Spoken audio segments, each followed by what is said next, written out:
Assalamualaikum warahmatullahi wabarakatuh. Salam sejahtera buat kita semua.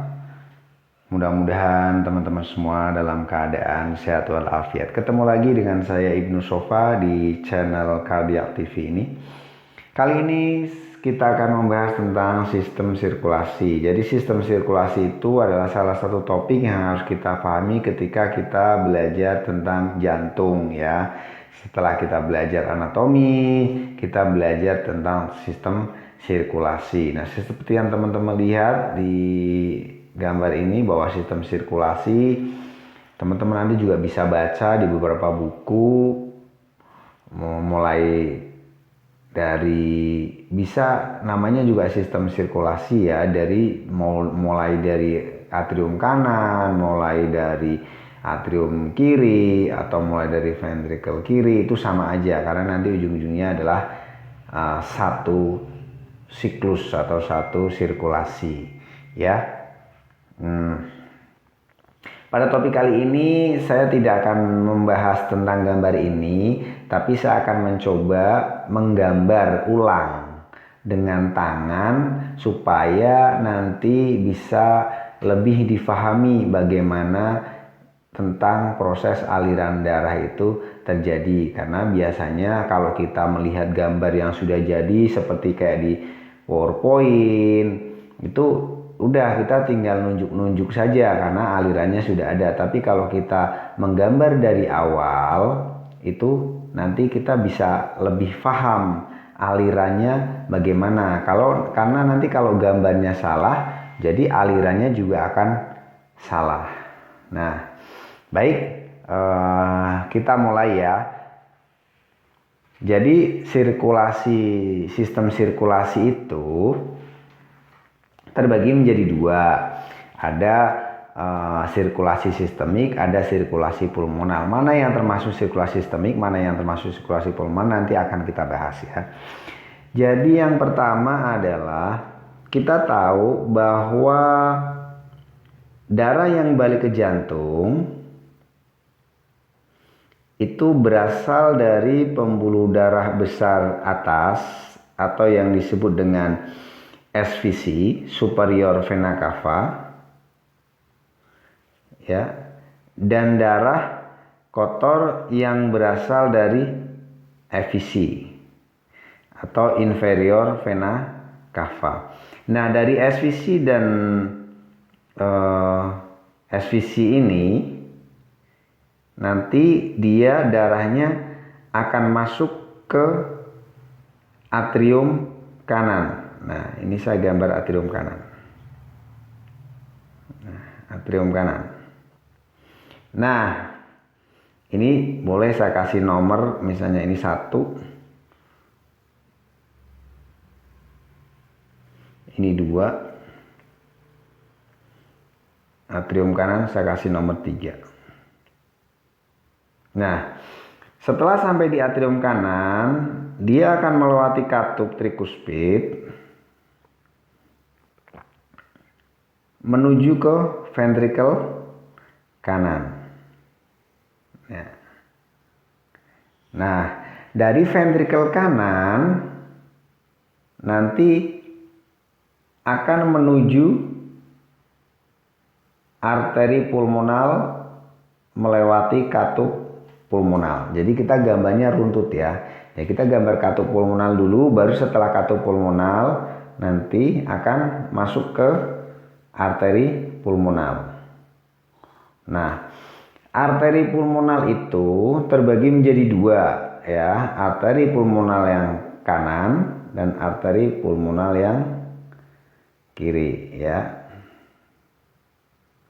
Ini yang kiri namanya LPA, left pulmonal artery, yang kanan namanya RPA. Ini namanya PA. Nah, PA ya. Nah, darah dari RPA itu akan dialirkan ke paru-paru. Dialirkan ke paru-paru, teman-teman. Nah, di sini ceritanya sudah nyampe paru-paru, saya gambar paru-paru Yang kanan. Nah, ini dari paru-paru. Udah dioksigenasi. Nah, yang kiri juga bagaimana? Dia juga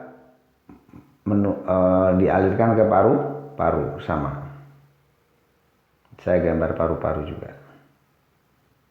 Nah, ya kan? Nah, paru-paru. Jadi darah dari awalnya dari superior vena cava. Superior vena cava itu berasal dari kepala, kemudian tangan kanan, tangan kiri ya, dari tubuh bagian atas. Nah, tubuh bagian atas. Nah, sementara yang bawah itu berasal dari tubuh bagian bawah. Apa itu? Mulai dari abdominal, perut, sampai ke kaki ya. Nah,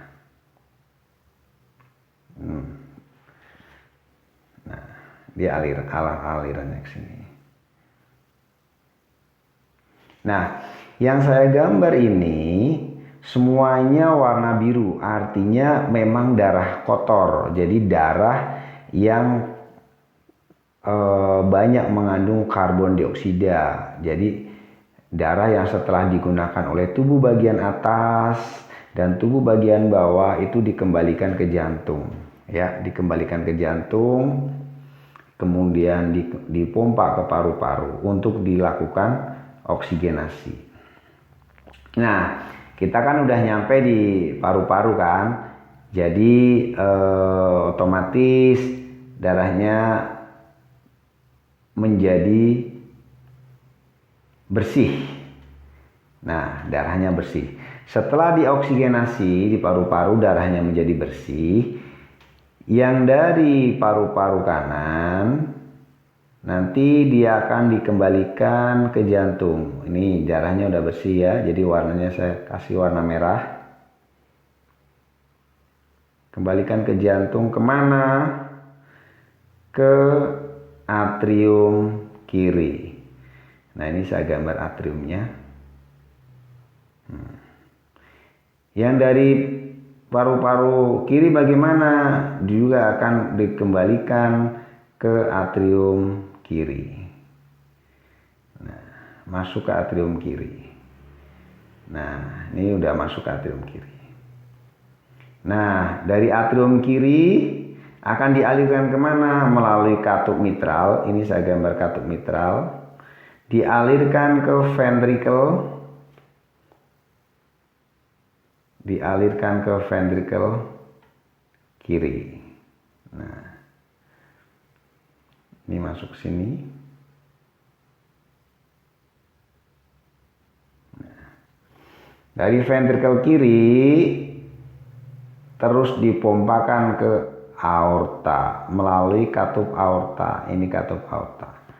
Nah, baru saya gambar katup pembuluh darah aorta. Nah, saya taruh di depan jadi akan menutupi gambar yang sebelumnya. Nah, aorta.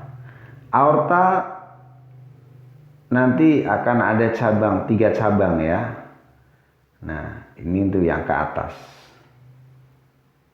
Nah, selebihnya akan menjadi aorta descendant atau aorta ke bawah. Nah, aorta yang ke atas ini mau dari arteri inguinata, arteri inguinate, brachiosefalik, ya, ini akan mengaliri tubuh bagian atas, kepala dan ini. Nah, yang ke bawah nanti dia akan mengaliri tubuh bagian bawah, abdominal, perut, dan sebagainya. Nah, setelah nyampe ke organ masing-masing dipakai nah, ini darah yang dari paru-paru itu adalah darah yang kaya akan oksigen. Jadi ini darahnya kaya akan oksigen. Kaya akan oksigen. Jadi oksigennya masuk dipakai di jaringan. Setelah dipakai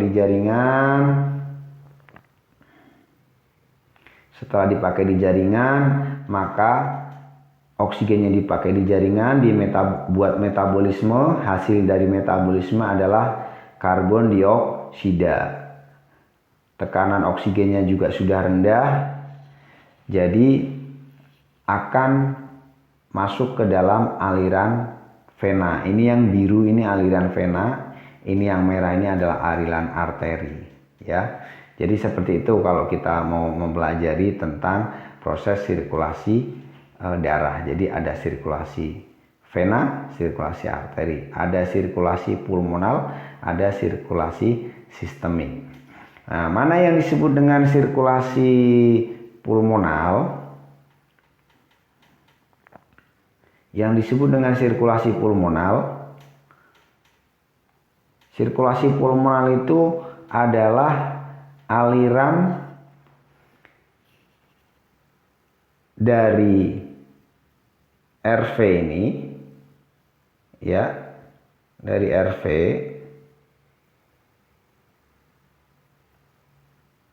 kemudian menuju ke paru-paru, balik lagi ke jantung. Jadi pendek. Jadi RV kemudian ke pulmonal arteri, kemudian ke paru-paru, kemudian kembali ke left atrium atau jantung. Nah, kalau yang sirkulasi ini pulmonal ya. Kalau sirkulasi sistemik bagaimana? Sirkulasi sistemik dia lebih panjang. Ya, setelah mulai dari LA dia akan balik ke LV ya. Ini LV. LV dia akan masuk ke aorta. Aorta nanti akan terbagi menjadi dua. Ya. Untuk yang ke atas dan untuk yang ke bawah. Ya. Nanti setelah dari atas dan dari bawah dia balik lagi melalui yang atas namanya SVC, yang bawah namanya IVC, ya, balik ke RA. Jadi dia rangkaiannya lebih panjang, makanya tekanannya atau tahanannya lebih besar di sirkulasi sistemik. Ya, jadi begitu teman-teman, mudah-mudahan bermanfaat sharing saya hari ini.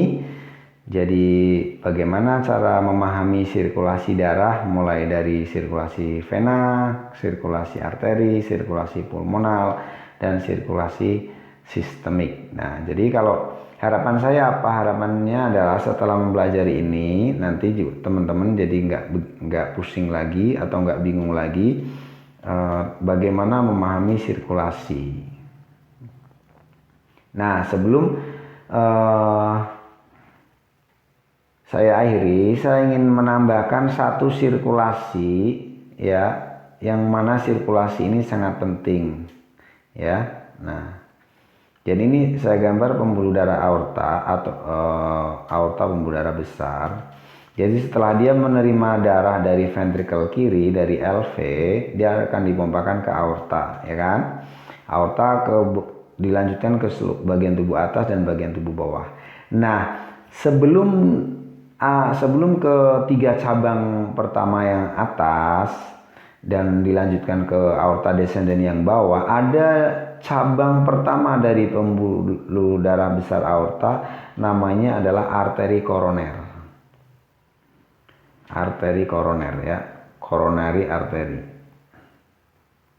Nah, arteri koroner ini adalah arteri yang memperdarahi jantung. Memperdarahi itu artinya memberikan nutrisi buat jantung.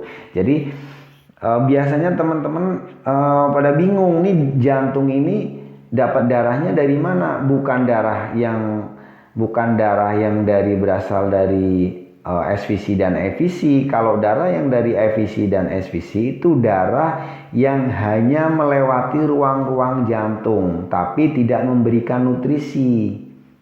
Nah, nutrisi oleh jantung itu diberikan oleh pembuluh darah cabang pertama dari pembuluh darah aorta, karena ini udah darah bersih. Jadi setelah darahnya bersih di aorta, di cabang pertama namanya arteri koroner. Nah, nanti arteri koroner ini akan bercabang menjadi 2 arteri koroner. Arteri koroner ini sahabat pembesar koronernya ya. Nah, Ini aorta ya.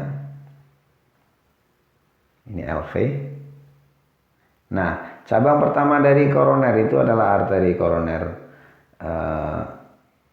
kiri dan arteri koroner kanan. Nah, yang kiri namanya left main coronary artery atau LMCA, yang kanan namanya right coronary artery. Nanti yang left main coronary artery nanti dia akan bercabang menjadi dua. Cabang menjadi dua. Yang pertama adalah LAD. Yang kedua sirkumpleks, dia ke belakang alirannya. Yang sirkumpleks namanya LCX. Yang ke depan namanya LAD, left anterior descending. Ya, ini bercabang sini. Nah, nanti yang RCA juga nanti bercabang ya. Nah, dia memperdarahi. Jadi nanti dia akan ketemu di area namanya crux di belakang, di posterior. Ya, ini masih darah bersih nih. Darah bersih. Nanti setelah dia memperdarahi jantung, venanya dia akan balik ke sinus coronarius di RA. Jadi darah kotor, kalau ini masih darah bersih, setelah memperdarahi jantung, memberikan nutrisi jantung, ada hasil karbon dioksida, nanti akan dibalikin ke sinus coronarius. Sinus coronarius itu letaknya di RA sini. Nah, gitu. Ya, jadi ke situ. Ada namanya sirkulasi koroner. Nah, sedikit lagi tambahannya bahwa kenapa kok saturasi di arteri itu tidak pernah 100%. Kalau kita cek AGD tidak pernah 100%, ya. Beda dengan saturasi ya, pakai probe. Kalau probe bisa 100%, tapi kalau kita cek AGD tidak akan pernah 100%. Karena sebenarnya ada mixing. Ada aliran yang kembali ke LA. Darah kotor tapi baliknya ke LA. Jadi darah kotor baliknya ke LA itu berasal dari mana? Berasal dari vena Tebesian dari sirkulasi koroner. Ya, ini baliknya ke RA, dan vena bronkial dari paru-paru. Dia baliknya ke LA. Jadi ada sedikit shunting ya. Makanya saturasi di AGD itu tidak akan ada yang saturasinya 100% itu tidak akan ada. Ya, paling 8 dan lain sebagainya. Baik, itu saja. Mudah-mudahan bermanfaat. Saya menerima saran dan masukan, nanti ditambahkan di kolom komentar untuk perbaikan di channel Cardiac TV ini. Jangan lupa klik like, subscribe, dan tekan tombol loncengnya karena akan saya update beberapa topik-topik yang untuk kita bisa bahas dan kita diskusikan bersama. Terima kasih, sampai ketemu. Semoga sehat-sehat selalu. Wabillahi taufiq wal hidayah. Wassalamualaikum warahmatullahi wabarakatuh.